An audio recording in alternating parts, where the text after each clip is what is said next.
Nicole Ledouarin, vous êtes une des plus grandes figures de la recherche en biologie du développement et je dois vous dire que le film que vous avez fait avec Gilles Moisset, qui est diffusé par Sciences et Avenir, m'a fait comprendre ce que j'avais jamais espéré comprendre sur les cellules souches, leur découverte, les mécanismes et les processus qui font qu'à partir de quelques cellules, un organisme complet se développe, et aussi sur les espoirs qu'on peut mettre dans ces recherches pour découvrir des formes de médecine qui seraient régénératrices. Je ne pouvais pas imaginer que, en quelque sorte,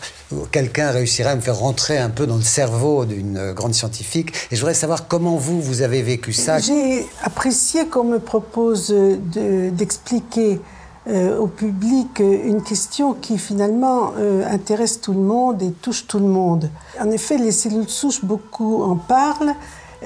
Comme vous le disiez, on espère qu'on pourra les utiliser pour traiter un certain nombre de maladies,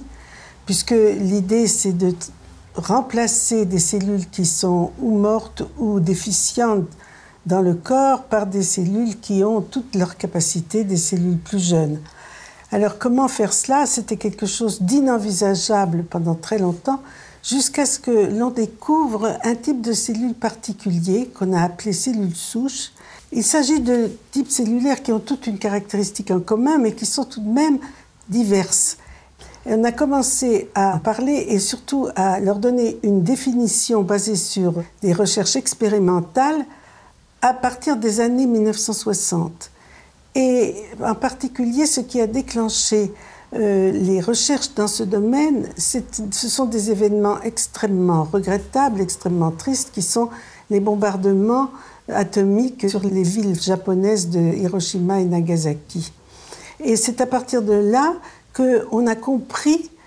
qu'il y avait un type de cellules qui était capable de renouveler les cellules sanguines. Et on s'est aperçu qu'il y avait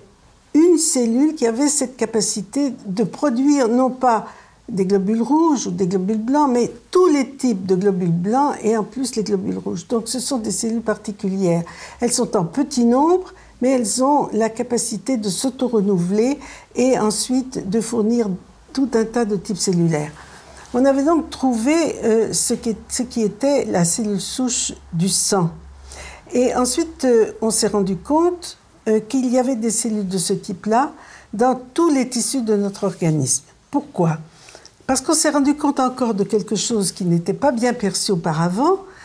c'est que les cellules qui constituent nos tissus et qui sont donc différenciées, par exemple pour la digestion, pour la peau, eh bien ce sont des cellules qui ont une durée de vie qui est courte et qui est plus courte que la vie de l'individu. Par conséquent, au bout d'un certain temps, elles meurent et il faut qu'elles soient remplacées. Elles sont remplacées par des cellules souches qui existent dans tous nos organes et qui ont cette capacité d'être en petit nombre, mais d'avoir cette possibilité de se renouveler en permanence, tout en fournissant en même temps des cellules qui vont se différencier et qui vont renouveler complètement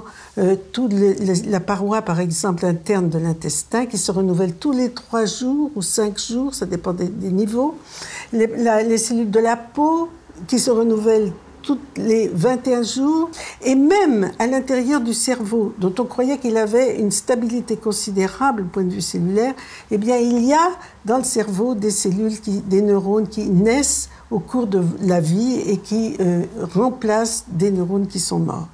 Par conséquent, nous avons vu que nous avons à la fois dans notre organisme des cellules qui meurent, en grande quantité d'ailleurs, et puis d'autres qui sont capables, qui sont en petit nombre, mais qui sont capables de les remplacer sans arrêt. Ça, ce sont les cellules souches de l'adulte. Mais ces cellules souches de l'adulte, elles ont une origine, elles proviennent de l'embryon. Et il y a un stade dans l'embryogénèse des mammifères où les cellules sont toutes semblables et elles sont toutes des cellules souches qui ont la capacité de se différencier au cours de l'embryogénèse pour fabriquer tous les types cellulaires qui vont constituer le corps humain. Et il y en a plus de 250 différents. Ce sont des cellules dites pluripotentes et ces cellules souches, eh bien, on a été capable à partir des années 80 de les cultiver in vitro et une fois qu'elles sont mises en culture dans des conditions particulières, on les stabilise dans l'état où elles se trouvent, c'est-à-dire l'état indifférencié mais pluripotent, Et là, on va pouvoir avoir des réserves de cellules souches qui vont se perpétuer, je dirais, d'une manière indéfinie, dans la mesure où on leur fournit les conditions environnementales, c'est-à-dire les milieux de culture convenables pour qu'elles survivent et qu'elles restent dans cet état-là. Ce sont les cellules souches embryonnaires, on les appelle en anglais embryonic stem cells ou cellules ES. Et ces cellules ES, eh bien, elles ont déclenché un grand intérêt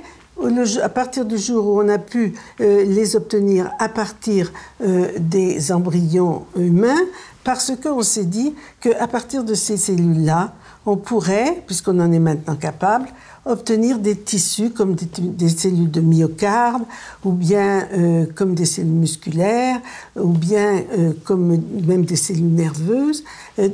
qui pourraient être utilisées pour être implantées chez un malade qui aurait besoin qu'on remplace un certain type de cellules dans son organisme. Par conséquent, on a pensé à partir de ce moment-là à la possibilité de mettre en œuvre une véritable médecine régénérative. Ces cellules ES ont été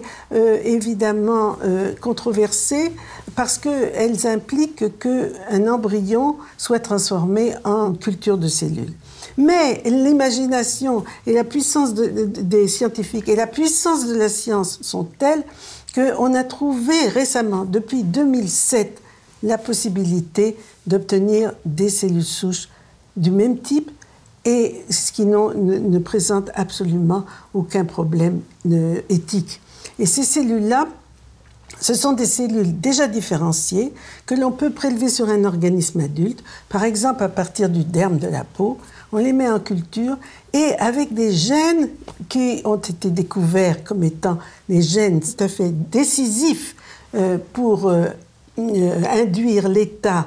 de cellules souches, eh bien, en injectant 4 gènes de ce type dans des cellules déjà différenciées en culture, on obtient des cultures qui ont une durée de vie indéfinie, comme les cellules ES, et qui, cette fois, pourraient être aussi utilisées, une fois qu'elles sont différenciées dans un type cellulaire particulier, celui qui est nécessaire pour guérir un malade, qui pourrait être utilisées pour remplacer des cellules qui sont en mauvais état chez la personne en question. Et là, il n'y aurait pas de problème éthique et il n'y aurait pas non plus de problème de rejet immunologique. C'est une véritable histoire nouvelle qui a commencé à s'écrire et qui va continuer à se développer parce que c'est un nouveau chapitre de la biologie et de la biologie qui va avoir certainement des applications pour améliorer la vie humaine. Alors, on ne sait pas si tous les espoirs qu'on met dans ces cellules se réaliseront, mais en tout cas, on est là dans un domaine nouveau qui a un rapport d'ailleurs très étroit avec la biologie du développement, c'est-à-dire la manière dont une cellule, l'œuf, fécondé, peut devenir un organisme, peut devenir une souris, un homme, une drosophile. Et c'est le grand mystère encore de la biologie. Mais tout cela est en bonne voie parce que l'imagination, comme je l'ai dit, et puis aussi l'enthousiasme que tous ces problèmes déclenchent chez les chercheurs vont certainement aboutir à des résultats qui seront encore plus spectaculaires que ceux qui vont être évoqués dans le film que vous allez voir si vous voulez bien le regarder.